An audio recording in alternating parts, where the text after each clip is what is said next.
لیے ناجائز ہے، یہ آپ کے لیے درست نہیں ہے۔ میں اوقاف اسلامیہ جموں و کشمیر سے بھی یہ درخواست کرنا چاہوں گا اور آپ کے توسل سے ان کو بتانا چاہوں گا، بلکہ حج اوقاف کے وزیر سے کہنا چاہوں گا، حکومت جموں و کشمیر سے کہنا چاہوں گا اور آپ لوگوں سے کہنا چاہوں گا یہ سارا ناجائز ہے۔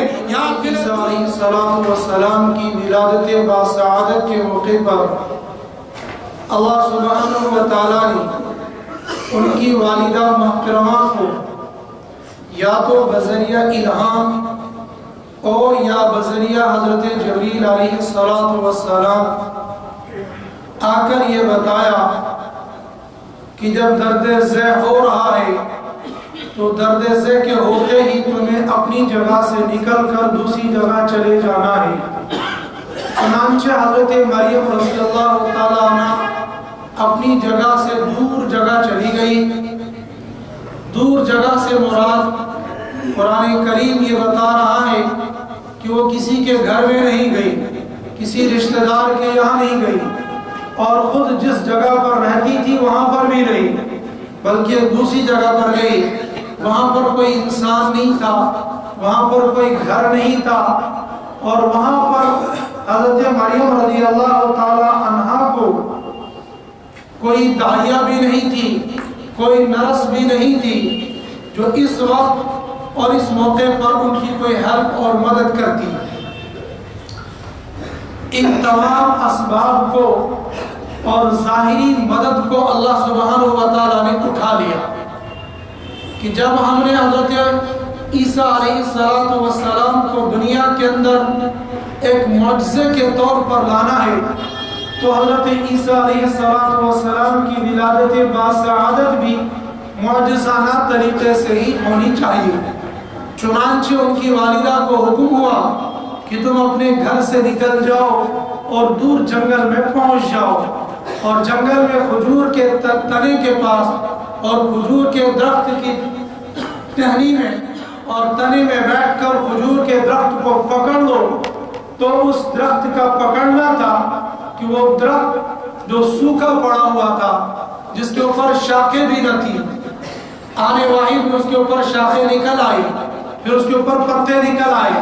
پھر دیکھتے ہی دیکھتے اس کے اوپر کھجوریں آ گئی، اور دیکھتے ہی دیکھتے وہ کھجوروں سے پورا درخت بھر گیا۔ پھر آواز آ گئی کہ یہ جو درخت تم نے ہاتھ لگانے سے ہرا بھرا دیکھ لیا، اب کھانے کے ساتھ تمہیں پانی کی بھی ضرورت ہے، تو اس پانی کے لیے تمہارے لیے انتظام کیا گیا ہے کہ تم اپنے پیر کو رگڑو تو تمہارے پیر کے نیچے سے چشمہ نکل آئے گا۔ چنانچہ وہاں پر آنے واحد کے اندر چشمہ نکل آ گیا اور پانی جاری ہو گیا۔ اللہ سبحانہ و تعالیٰ نے حضرت مریم رضی اللہ تعالیٰ عنہ سے فرمایا فَكُلِي وَاشْرَبِي وَقَرِّي عَيْنًا، اب تم کھاؤ پیو اور اپنی آنکھوں کو ٹھنڈی کر لو۔ جو تمہیں روحانی تکلیف ہو رہی ہے اس سے بھی تم کو راحت، جو تمہیں جسمانی تکلیف ہے اس سے بھی راحت۔ روحانی تکلیف جو ایک غم تھا، جو یہ کہہ رہی تھی کہ میں اس سے پہلے ہی مر گئی ہوتی، وَكُنْتُ نَسْيًا مَنْسِيًّا، لوگ میرا نام ہی بھول گئے ہوتے، میرا وجود ہی مٹ گیا ہوتا، میرا نام و نشان دنیا سے ختم ہو گیا ہوتا۔ یہ حضرت مریم رضی اللہ تعالیٰ عنہ کو روحانی تکلیف ہو رہی تھی۔ اس روحانی تکلیف کو دور کرنے کے لیے اللہ سبحانہ و تعالیٰ نے غیبی نظام کو حرکت میں لا کر حضرت مریم رضی اللہ تعالیٰ عنہ کے ذریعے سے ہی بطور کرامت ان کے ہاتھ سے یہ چیزیں ظاہر ہو گئی کہ کھجور کے درخت کو ہاتھ لگایا، وہ ہرا بھرا ہو گیا، اور پیر کو رگڑنے سے، پیر کو ہلانے کی وجہ سے چشمہ ظاہر ہو گیا۔ جو یہ عمل کرنے سے جو چیز ظاہر ہو گئی، یہ حضرت عیسیٰ علیہ السلام کی والدہ محترمہ حضرت مریم رضی اللہ تعالی عنہ کا معجزہ نہیں تھا، بلکہ یہ کرامت تھی۔ اس لیے کہ معجزہ خاص ہے انبیاء کے ساتھ، معجزہ خاص ہے نبیوں کے ساتھ، اور کرامت عام ہے۔ اور علماء اہل سنت والجماعت کا یہ اتفاق ہے کہ کوئی نبی، کوئی عورت نبی نہیں ہوئی ہے۔ جب کوئی عورت نبی نہیں بنی ہے تو نبی عورت سے کسی چیز کا ظاہر ہو جانا یہ معجزہ نہیں ہوگا، یہ کرامت ہوگا۔ اور کرامت کس سے ظاہر ہو سکتی ہے؟ کرامت اللہ سبحانہ و تعالیٰ کسی بھی سے بھی ظاہر کر سکتے ہیں، لیکن عام طور پر کرامات کا ظہور اولیاء کرام کے ہاتھ سے ہوتا ہے۔ جیسا کہ ہمارے جموں و کشمیر کے اندر بھی بہت سارے اولیاء کرام آئے اور طرح طرح کی کرامتیں ان کے ہاتھوں سے ظاہر ہو گئی۔ پہلی کرامت یہ ظاہر ہو گئی کہ جموں کشمیر کا بادشاہ اسلام لیا، پھر جموں کشمیر کے بادشاہ کا اسلام لا کر پورے جموں کشمیر کا نظام اسلامی نظام بن گیا۔ یہاں پر اسلامی قاضی ہوا کرتا تھا، یہاں پر اسلامی فیصلے ہوا کرتے تھے، یہاں پر اسلامی نظام چلا کرتا تھا۔ یہ کرامت تھی ان اولیاء کرام کی، یہ کرامت تھی ان بزرگان دین کی جو ان کے ذریعے سے ظاہر ہو گئی۔ ہم اس کو معجزہ نہیں کہیں گے، اس لیے کہ معجزہ نبیوں سے ظاہر ہوتا ہے اور کرامت اولیاء کرام سے ظاہر ہو جاتی ہے۔ اور ایک چیز اور ہوتی ہے، اس کو کہتے ہیں استدراج، وہ دہریوں سے ظاہر ہوتا ہے، جس کو آج کے زمانے کے اندر نظر بندی کہیں گے یا جادوگری کہیں گے۔ یہ نہ معجزہ ہے نہ یہ کرامت ہے، اس کو کہتے ہیں استدراج۔ جو اللہ کے نیک بندے ہوتے ہیں ان کے ہاتھ سے اللہ پاک ایسی چیزیں ظاہر کرتے ہیں جن کا عقل قبول نہیں کرتی، اور بیانی کچھ اسی طریقے سے جو نظر بندی والے لوگ یا جادوگر لوگ کام کیا کرتے ہیں، یہ کام اور ان کا کام ملتا جلتا ہوتا ہے، ظاہری اعتبار سے ایک جیسا ہوتا ہے، لیکن یہ جو نظر بند والے لوگ ہوتے ہیں اور جادوگر لوگ ہوتے ہیں یہ دین کے پابند نہیں، یہ شریعت کے پابند نہیں، اور کرامت والے لوگ اہل اللہ لوگ یہ شریعت کے پابند ہوا کرتے ہیں۔ بہرحال حضرت مریم رضی اللہ تعالی عنہ کے ہاتھ سے جو چیز ظاہر ہو گئی یہ معجزہ نہیں تھا، یہ کرامت تھی، اس لیے کہ بعض لوگ کہتے ہیں یہ حضرت مریم رضی اللہ تعالی عنہ کا معجزہ تھا۔ اس لیے میں نے یہ بات عرض کر دی کہ کرامت کے طور پر جب یہ چیز ظاہر ہو گئی، اندر جو غم تھا، جو کڑھن تھی، وہ کڑھن دور ہو گئی۔ بندہ جب پریشان ہوتا ہے اور ظاہری طور پر اس پریشانی کے حل ہونے کا کوئی راستہ نظر نہیں آتا تو غیبی نظام کی وجہ سے جب اس کو مدد آ جاتی ہے تو اس کی اندر کی پریشانیاں دور ہو جاتی ہیں۔ حضرت مریم رضی اللہ تعالی عنہ کو بھی اندر سے پریشانی تھی، اس کو دور کرنے کے لیے اللہ سبحانہ و تعالیٰ نے یہ کرامت ان کے ہاتھ سے ظاہر کر دی۔ پھر دوسری تکلیف تھی جسمانی تکلیف، درد ذہن یقینی طور پر عورت کو تکلیف ہوتی ہے، اس تکلیف کو دور کرنے کے لیے اللہ پاک نے ایسی ہی خوراک ظاہر بھی کروائی، کھانے کا حکم بھی دے دیا۔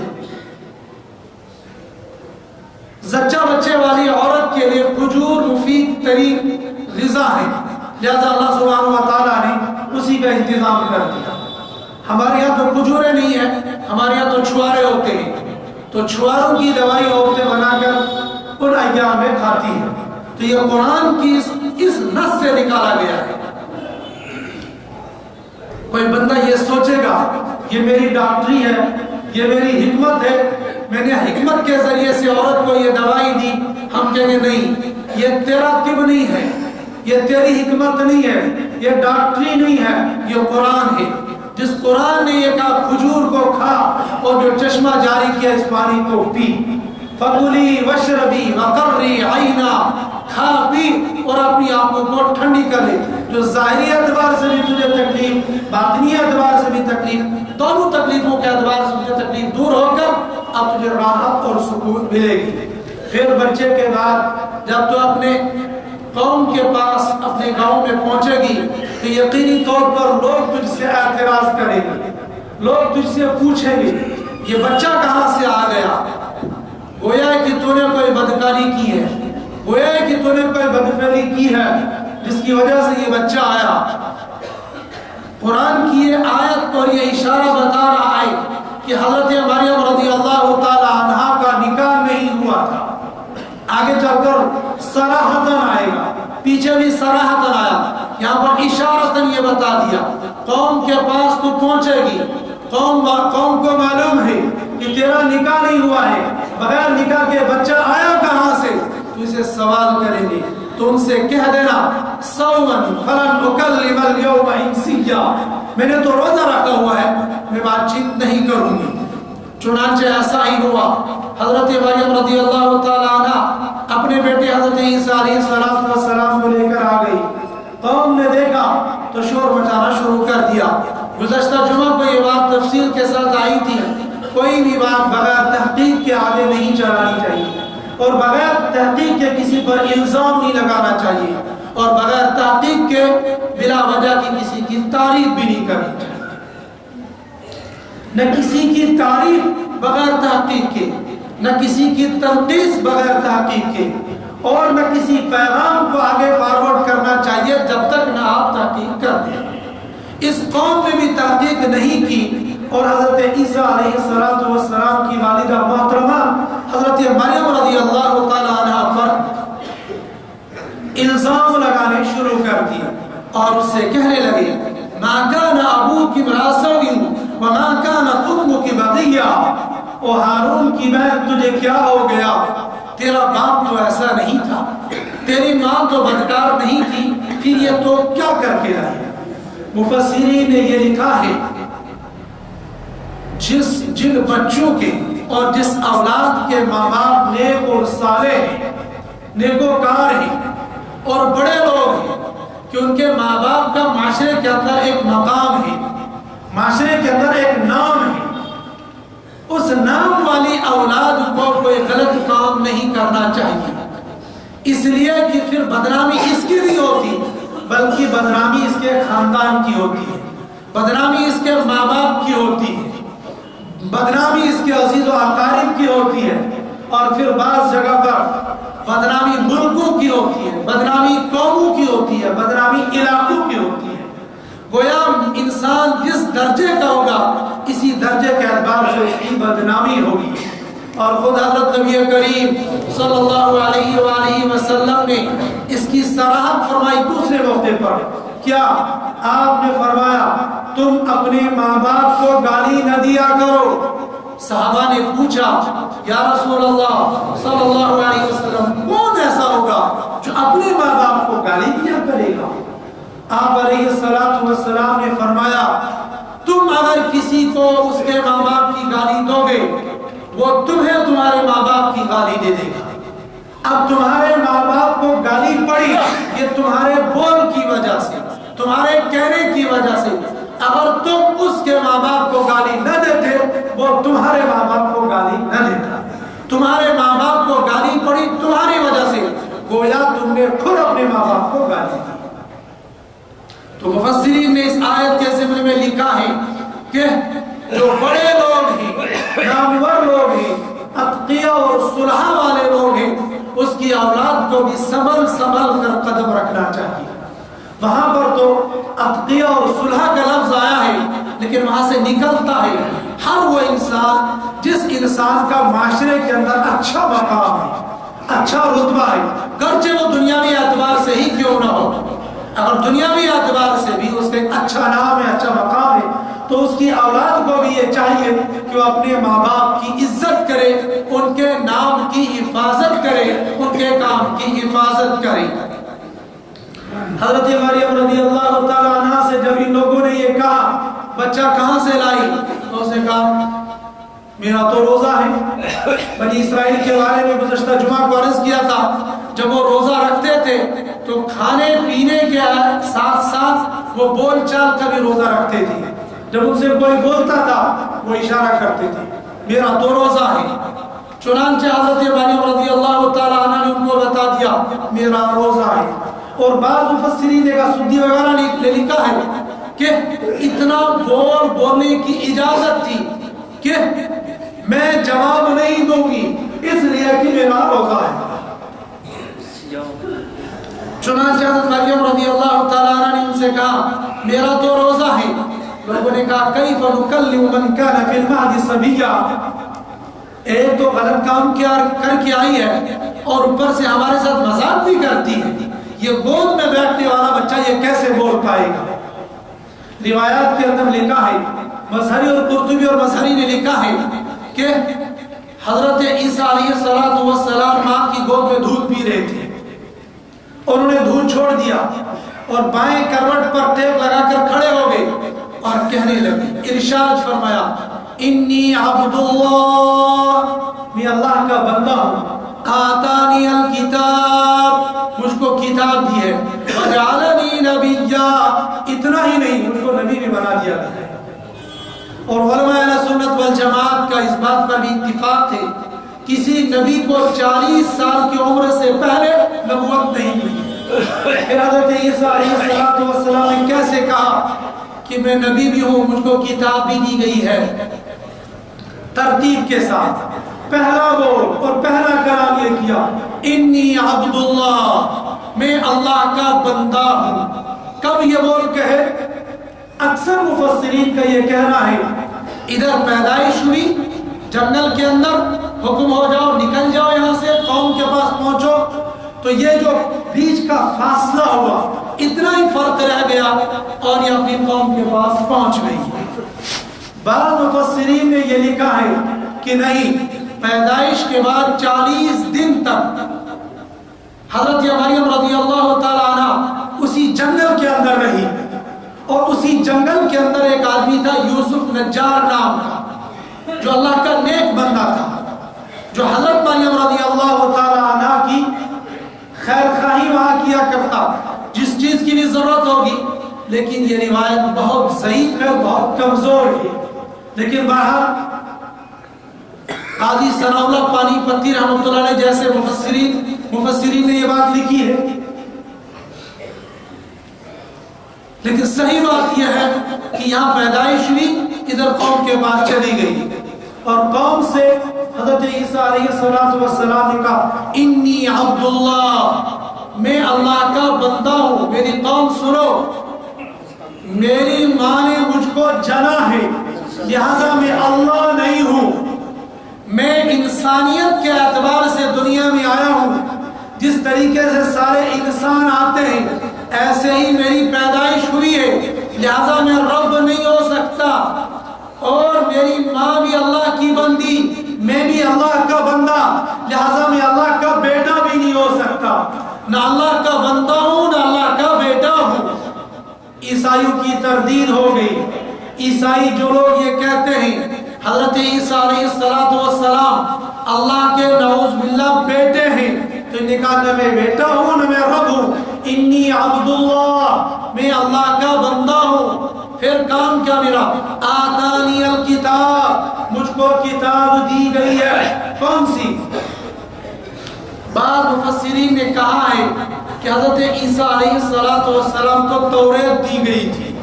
لیکن محقق قول کے مطابق توریت نہیں بلکہ انجیل دی گئی تھی۔ جو کتاب بعد میں ان کو ملی وہی کتاب اب بھی ملی تھی، لیکن جن لوگوں نے یہ لکھا ہے کہ ان کو توریت ملی ہے، تو انہوں نے یہ لکھا ہے کہ حضرت عیسیٰ علیہ السلام کو رحم مادر کے اندر ہی ساری توریت یاد ہو گئی تھی، لہذا یہ کہا کہ ان کو توریت مل گئی، اور انجیل دنیا کے اندر تو ملی تھی، بعض مفسرین نے کہا کہ انجیل بھی ملی تھی۔ اب یہ کہنا کہ مجھ کو انجیل مل گئی اور مجھ کو نبی بنا دیا گیا ہے، یہ کیسے درست ہوگا؟ یہ ایسے درست ہوگا کہ اللہ سبحانہ و تعالیٰ نے حضرت عیسیٰ علیہ السلام نے بذریعہ الہام یہ بتا دیا، اور یا پیدائش کے فوراً بعد ان کے سامنے سارے نقشے کھل گئے اور بیچ کے سارے پردے ہٹ گئے۔ کیسے؟ جیسے خود حضرت نبی کریم صلی اللہ علیہ وآلہ وسلم کے لیے دو موقع پر بیچ کے سارے پردے ہٹ گئے تھے۔ ایک موقع وہ تھا جب آپ معراج کی رات میں سفر کر کے واپس مکہ المکرمہ آئے، قریش مکہ نے ان سے سوال کیا،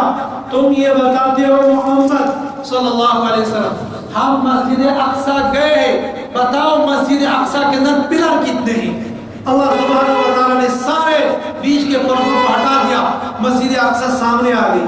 آپ ہر پلر کو گنتے گئے اور تعداد بتاتے گئے، پھر پوچھا بتاؤ مسجد اقصی کی کھڑکیاں کتنی ہیں؟ آپ نے گن کر بتا دیا۔ پوچھا مسجد اقصی کے دروازے کتنے ہیں، آپ نے گن کر وہ بتا دیا۔ غرض جو پوچھتے گئے مسجد اقصی اور مکہ کے درمیان میں جتنے پہاڑ تھے، جو کچھ فاصلہ تھا وہ سارا ہٹا دیا گیا، آپ دیکھتے گئے، گنتے گئے، بتا دیتے۔ ایک موقع یہ تھا۔ دوسرا موقع وہ تھا جب حبشہ کا بادشاہ مسلمان ہو گیا، نجاشی نے حضرت نبی کریم صلی اللہ علیہ وآلہ وسلم پر ایمان لے آیا، ملاقات نہیں ہوئی، وہیں پر انتقال ہو گیا۔ بذریعہ حضرت جبریل آپ علیہ السلام کو یہ بتایا گیا کہ نجاشی کا انتقال ہو گیا،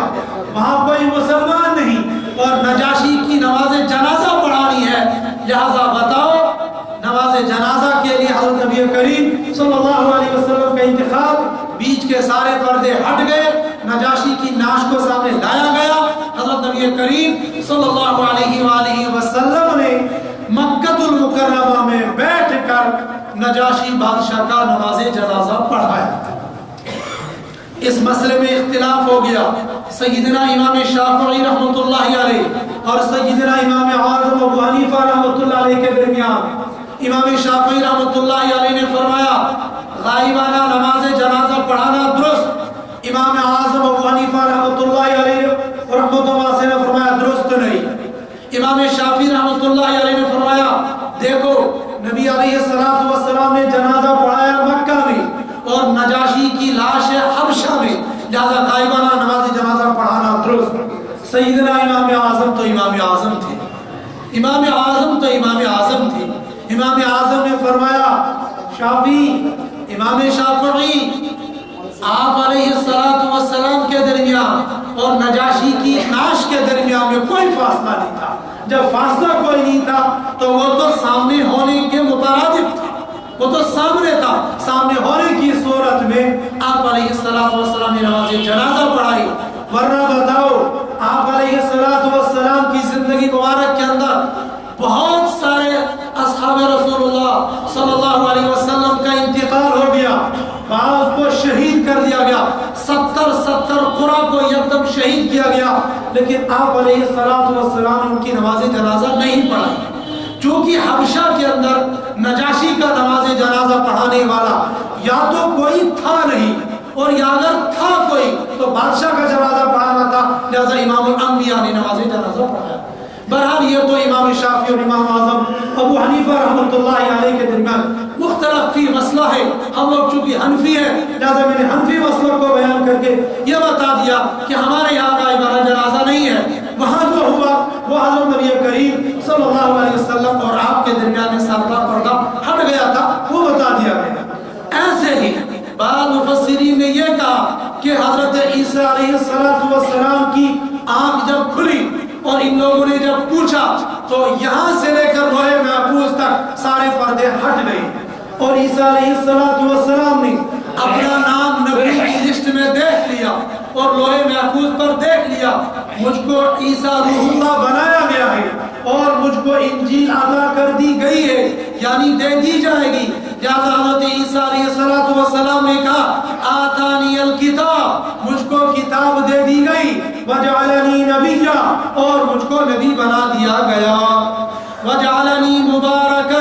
اینما کنت، اور ساتھ میں نبی ہونے کے ساتھ ساتھ کتاب دیے جانے کے ساتھ ساتھ مجھ کو بابرکت بھی بنایا گیا۔ یہ ساری باتیں حضرت عیسیٰ علیہ السلام اپنی قوم سے کر رہے ہیں۔ وجعلنی مبارکا، اور مجھ کو بابرکت بنایا۔ کیسا بابرکت؟ مفسرین نے لکھا ہے اس بابرکت کے معنی یہ ہے کہ مجھ کو لوگوں کو دعوت اللہ کے لیے منتخب کیا گیا۔ دوسرا مطلب جو لوگ میری پیروی کریں گے وہ لوگ بابرکت ہوں گے، اور تیسرا مطلب یہ کہ میں خود بابرکت ہوں اس لیے کہ میں امر بالمعروف اور نہی عن المنکر کا کام کروں گا۔ وجعلنی مبارکا، اور مبارک بنایا، اینما کنت، میں جہاں کہیں بھی رہوں گا۔ اگر یہ تیسرا مطلب یہ لیا جائے کہ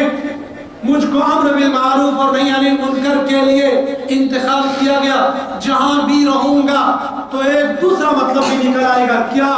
کہ جب میں آج تمہارے درمیان میں ہو تب بھی امر بالمعروف اور نہی عن المنکر کروں گا، لیکن اپنے دین کے اعتبار سے پھر جب میرا رفع الی السما ہوگا، آسمان پر مجھ کو اٹھا لیا جائے گا، قرب قیامت میں دوبارہ اتارا جائے گا، پھر میں شادی کروں گا۔ نبی علیہ السلام نے فرمایا فَيَنزِلُ عِيسَى ابْنُ مَرْيَمَ إِلَى السَّمَاءِ فَيَتَزَوَّجُ وَيُولَدُ لَهُ،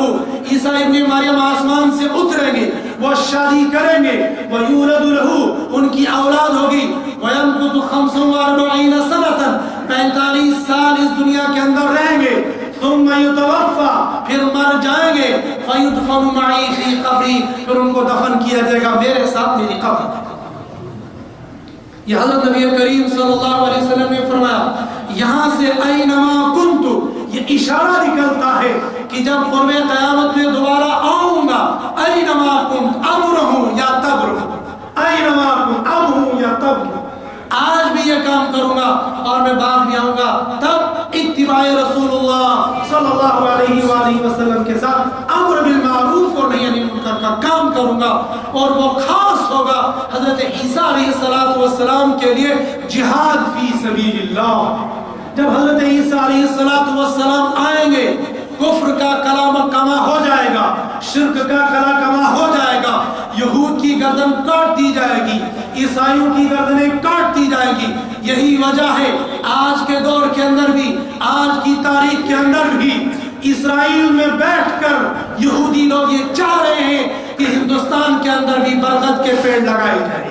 اس لیے کہ کم وقت یہاں بھی رہتے ہیں اور یہ سمجھتے ہیں یہاں پر بیٹھ کر سازشیں کریں گے، یہاں پر بیٹھ کر قرآن و سنت کی جو نشر و اشاعت ہمارے ملک ہندوستان سے ہو رہی ہے، اس کو روکنے کے لیے جو طرح کی سازشیں کر رہے ہیں، اسلام کو، مسلمانوں کو، قرآن کو اور حدیث کو بدنام کرنے کے لیے ٹیررسٹ کا الزام لگا رہے ہیں، ان کو معلوم ہے ہمارا انجام برا ہونے والا ہے، لہذا وہ سازش کر رہے، وہ کوشش کر رہے ہندوستان کے اندر بھی برگد کے پیڑ لگائے جائیں، تاکہ جب عیسیٰ علیہ السلام ہماری گردنوں کو ناپنے کے لیے تلوار لے کر نکلیں گے اور مسلمان ہمارا پیچھا کریں گے، برگد کا پیڑ ہمیں پناہ دے گا، باقی کوئی شجر نہیں، کوئی حجر نہیں، کوئی انسان نہیں ان لوگوں کو پناہ دے گا سوائے ایک برگد کے پیڑ کے، لیکن برگد کے پیڑ کے پیچھے چھپ کر بھی ان کو قتل کر دیا جائے گا، یہ بچ نہیں سکتے۔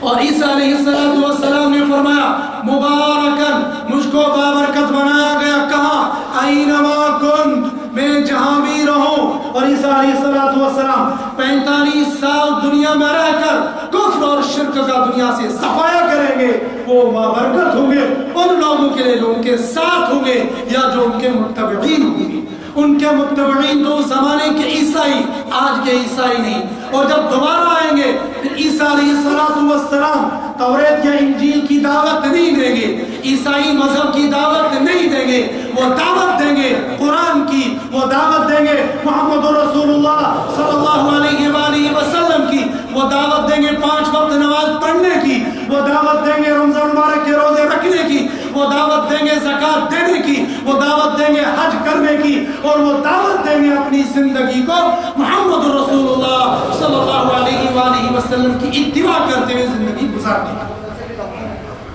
عیسائیوں کو یہ دھوکہ نہیں ہونا چاہیے کہ ہاں پھانسی ہو گئی، پھر اٹھا لیا گیا، پھر آئیں گے، پھر ہماری سفارش کریں گے۔ تمہاری سفارش نہیں کریں گے، تمہارا صفایا کریں گے۔ حضرت عیسیٰ علیہ السلام نے فرمایا مجھ کو بنایا گیا مبارک، اینما کنت، میں جہاں کہیں بھی رہوں گا، اور مجھ کو حکم کیا دیا گیا؟ وَأَوْصَانِي بِالصَّلَاةِ وَالزَّكَاةِ مَا دُمْتُ حَيًّا۔ لوگوں سنو، مجھ کو میرے رب نے وصیت کی ہے، مجھ کو میرے رب نے نصیحت کی ہے، کس چیز کی؟ الصلاة والزکاة، نماز پڑھنے کی، زکوٰۃ دینے کی۔ ابھی 10 منٹ ہمارے ساتھی اٹھے، مسجد کے لیے جو 100 روپے کا چندہ کرتے ہیں، بہت آرام کے ساتھ، بہت آہستگی کے ساتھ، جن کو دینا ہے وہ آہستہ سے اپنا 100 روپیہ نکال کے رکھے، شور نہیں مچائیں۔ یہ جو ساتھی اب اٹھ رہے ہیں یہ مسجد کا چندہ کریں گے، باقی ساتھیوں سے ہماری گزارش ہے وہ بیٹھ جائیں، صرف مسجد کی تعمیر کے لیے 100 روپے کا چندہ ہوگا۔ حضرت عیسیٰ علیہ السلام نے فرمایا وَأَوْصَانِي بِالصَّلَاةِ وَالزَّكَاةِ، مجھ کو وصیت کی گئی نماز کی اور زکوٰۃ کی۔ اوصانی، وصیت کرنا، عام طور پر لفظ وصیت استعمال ہوتا ہے اس آدمی کے لیے جو مرنے سے چند گھنٹے یا چند منٹ پہلے کچھ وصیت کر جائے، اس کو کہتے ہیں وصیت، اور زندگی میں جو کچھ کسی کو کہتا ہے اس کو کہتے ہیں نصیحت۔ لیکن عام طور پر ہوتا یہ ہے کہ نصیحت پر انسان عمل کم کرتا ہے اور وصیت پر زیادہ کرتا ہے، حتیٰ کہ بعض لوگ ایسے ہوتے الٹی پلٹی وصیتیں کر کے جاتے ہیں، میرے کفن میں یہ رکھنا، میری قبر پر یہ کرنا، میری قبر پر چونا لگانا، میری قبر پر پختہ کرنا، میری قبر پر لمبا سا بورڈ لگا دینا، تو مر گیا، مرنے کے بعد قبر کو کیوں سجوا رہا ہے، قبر کو پختہ کرنا ناجائز، قبر پر مالک بننا یہ ناجائز، قبر کا رونڈ لگا کر اس کو اپنے قبضے میں مردے کی قبض میں لے لینا یہ ناجائز۔ سمجھ نہیں آتی ہے لوگوں کو، لوگ کہتے ہیں اوقاف اوقاف اوقاف، وہ کھا گیا، یہ کھا گیا، تو کھا گیا، میں کھا گیا، ساری دنیا کھا گئی، لیکن ہم لوگ کھا گئے، ہمیں اس کا احساس نہیں ہے۔ کون کھا گیا؟ آج کا مسلمان کھا گیا، آج کا نمازی کھا گیا، آج کا حاجی کھا گیا، آج کا روزے دار کھا گیا، اور آج کا دیندار کھا گیا، اور یہ کہتا لوگ کھا گئے، تو کھا گیا، تجھے احساس نہیں؟ یہ قبر کو جو تم لوگ پختی کرتے ہو، یہ وقف املاک کو قبضہ کرنا ہے، اور وقف ملکیت کو بغیر واقف کی اجازت کے اپنی ملکیت میں لے لینا یہ جائز نہیں ہے۔ آپ جو قبر کو چاروں طرف سے جالے لگا لگا لگا لگا کر اس کو اپنے کنٹرول اور قبضے میں لے لیتے ہو، یہ ناجائز ہے، یہ آپ کے لیے درست نہیں ہے۔ میں اوقاف اسلامیہ جموں و کشمیر سے بھی یہ درخواست کرنا چاہوں گا اور آپ کے توسل سے ان کو بتانا چاہوں گا، بلکہ حج اوقاف کے وزیر سے کہنا چاہوں گا، حکومت جموں و کشمیر سے کہنا چاہوں گا، اور آپ لوگوں سے کہنا چاہوں گا، یہ سارا ناجائز ہے، یہ آپ کے لیے درست نہیں ہے، یہ آپ کے لیے روا نہیں ہے۔ قبرستانوں کو وہ بناؤ جو قبرستانوں کا حق ہے، قبرستانوں کے اندر بلڈنگیں مت بناؤ، قبرستان میں قبر کی جگہ کو اپنی ملکیت مت بناؤ، قبر پر اپنی قبر کو ملکیت مت بناؤ، قبروں کو پختہ مت کرو، اور قبروں پر جو لمبے چوڑے بورڈ لگاتے ہو ان سے باز آ جاؤ، ورنہ اس میت کو بھی تکلیف اور تم کو بھی تکلیف۔ آپ کیا سمجھتے ہو؟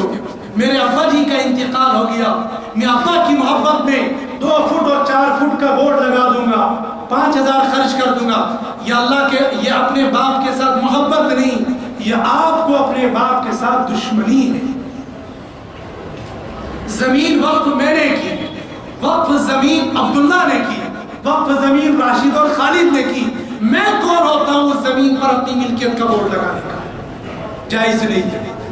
لیکن بعض لوگ ایسے ہوتے ہیں جو اس طرح کی غلط وصیتیں بھی کر جاتے ہیں، وصیت غلط نہیں کرنی، لیکن چونکہ لفظ وصیت سے انسان تھوڑا سا متاثر ہو جاتا ہے، اس کو پورا کرنے کی کوشش کرتا ہے۔ قرآن نے کہا، حضرت عیسیٰ علیہ السلام کی زبانی، وَأَوْصَانِي بِالصَّلَاةِ وَالزَّكَاةِ مَا دُمْتُ حَيًّا،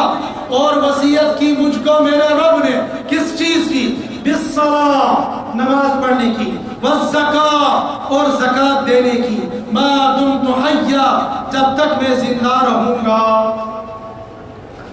حضرت آدم علیہ السلام سے لے کر حضرت نبی کریم صلی اللہ علیہ وآلہ وسلم تک جتنے نبی آئے اور جتنی امتیں آئی، ہر نبی کے اوپر ان کی شریعت کے مطابق ان کے اوپر یہ 2 چیزیں یقینی طور پر فرض تھی، نماز اور زکوٰۃ۔ لیکن طریقہ ادائیگی ایسا نہیں تھا جیسا ہمارا ہے۔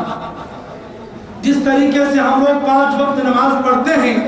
اور ادائیگی کا طریقہ یہ ہے، طریقہ یہ نہیں تھا، طریقہ الگ تھا۔ اس لیے کہ اگر ہم طریقہ یہی مان لیں گے تو تکبیر تحریمہ کے بعد ہم ثنا پڑھتے ہیں، اور ثنا پڑھنے کے بعد پھر ہم سورہ فاتحہ پڑھتے ہیں، اس کے بعد کسی دوسری سورت کو پڑھتے ہیں۔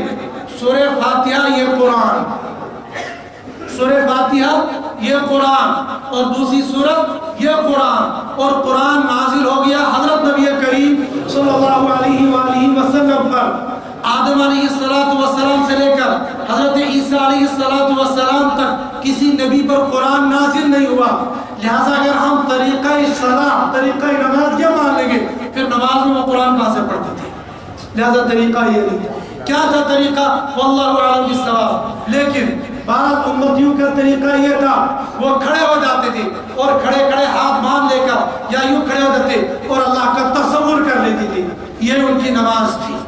اور بعض امتیں سجدے میں چلی جاتی تھی اور سجدے میں اللہ کی تسبیح اور تکبیر بیان کرتے تھے، یہی ان کی نماز تھی. اور بعض قومیں رکوع کرتی تھی، یہی ان کی نماز تھی. طریقہ صلاح الگ الگ تھا، لیکن صلاح کا، نماز کا حکم سب کے لیے تھا. دوسرا حکم تھا زکوٰۃ کا. مفسرین نے لکھا ہے کہ حضرت عیسیٰ علیہ السلام ساری زندگی مالدار ہوئے ہی نہیں، پھر یہ زکوٰۃ کا حکم کیسے آ گیا؟ ایسے جیسے حضرت نبی کریم صلی اللہ علیہ وآلہ وسلم فرمایا، آپ علیہ السلام اپنی 63 سالہ زندگی میں 23 سالہ جو نبوت کی زندگی کے گزرے ہیں، نہ پہلے نہ بعد میں مالدار ہوئے ہی نہیں، لیکن تبلیغ زکوٰۃ تو کرتے رہے، حکم زکوٰۃ تو دیتے رہے. یہ ضروری نہیں کہ جو لوگ حکم بیان کر رہا ہے وہ خود اس حکم کے ادا کرنے کا پابند ہو. پابند سے مراد یہ ہے کہ اس کے اوپر وہ حکم عائد ہوتا ہو. مثال کے طور پر اس زمانے کے اندر جتنے علماء کرام ہیں، ان میں سے 90-95% وہ مولوی ہیں جن کے اوپر ساری زندگی زکوٰۃ فرض ہوتی نہیں ہے، لیکن رمضان آیا نہیں، سب سے زیادہ زکوٰۃ کے فضائل و ترغیب دینے والے یہ مولوی ہوتے ہیں، لیکن زکوٰۃ خود دیتے ہیں. اس لیے نہیں کہ ہڑپ کر دیتے، اس لیے کہ ان کے پاس ہے ہی نہیں، زکوٰۃ دیں گے کہاں سے؟ حضرت نبی کریم صلی اللہ علیہ وسلم ساری زندگی مالدار نہیں ہوئے، لیکن زکوٰۃ کی ترغیب دیتے رہے. ابوبکر صدیق رضی اللہ تعالیٰ عنہ، کیا مسلمان بادشاہ، او مسلمان بادشاہو، او بادشاہو، تمہارے نام کے ساتھ اگر اللہ کا نام لگا ہوا ہے یا پیارے نبی صلی اللہ علیہ وآلہ وسلم کا نام لگا ہوا ہے تو کچھ اس نام کی لاج رکھو. ابوبکر صدیق رضی اللہ تعالیٰ عنہ خلیفہ بلا فصل اول ہیں. آپ علیہ السلام کے اندر بعد آپ سب سے پہلے خلیفہ ہیں، اور اس کائنات میں سب سے اچھے اور سب سے بہتر اور سب سے بابرکت اور سب سے معزز اور محترم سیدنا ابوبکر صدیق رضی اللہ تعالیٰ عنہ ہیں. خلیفہ ہیں، بادشاہ ہیں. اہلیہ محترمہ نے عرض کیا، خلیفہ محترم طبیعت چاہ رہی ہے کچھ میٹھا کھانے کے لیے، وقت کا بادشاہ یہ کہہ رہا ہے، وقت کا خلیفہ یہ کہہ رہا میرے پاس تو ہے نہیں، کہاں سے لاؤں؟ عورت نے جمع کر کر کے چند دنوں کے بعد جو کھیر پکا لی، مشہور واقعہ ہے، جب پیش کیا تو پوچھا کہاں سے لائی؟ میں نے تو دیا نہیں. تو بیوی محترمہ نے فرمایا کہ جو آپ تنخواہ مجھے دیتے اس میں سے تھوڑا تھوڑا بچا کر رکھتی تھی اور یہ جمع ہو گیا، اس کی یہ کھیر پکائی. تو وقت کے بادشاہ نے، وقت کے خلیفہ نے، جس خلیفہ کو آپ بھی مانتے ہو بادشاہ ہو، جس خلیفہ کو وزیر اعظم ہو، وزیر اعلیٰ ہو، تم بھی مانتے ہو، ہم بھی مانتے ہیں، وہ خلیفہ یہ کہہ رہا ہے، وہ بادشاہ یہ کہہ رہا ہے. تجربے سے یہ بات معلوم ہو گئی کہ اتنا مال سے، خزانے سے میرے گھر میں زیادہ آ رہا ہے، لہذا آج کے بعد سے اتنا خزانے سے مال کم آئے. جس بادشاہ کے گھر میں کھیر پکانے کے لیے، مٹھائی کے لیے کوئی چیز نہ تھی، تو کیا کہتے ہیں آپ، اس کے اوپر زکوٰۃ فرض نہیں ہوگی؟ ہاں، خلافت سے پہلے بڑے مالدار تھے، لیکن خلیفہ ہونے کے بعد کوئی مال نہیں رہا، زکوٰۃ ختم. زکوٰۃ ختم کا مطلب وہ دینے سے کھا نہیں مال. ایسے حضرت عیسیٰ علیہ السلام کو اللہ پاک نے اوصانی بالصلاۃ والزکاۃ، وصیت کی، نماز کی اور زکوٰۃ کی، ما دمت حیا، جب تک زندہ رہوں گا. آئندہ انشاءاللہ اللہ پاک مجھے آپ کو بھی کا خزانہ ہے، اسے جو بند کہتے ہیں.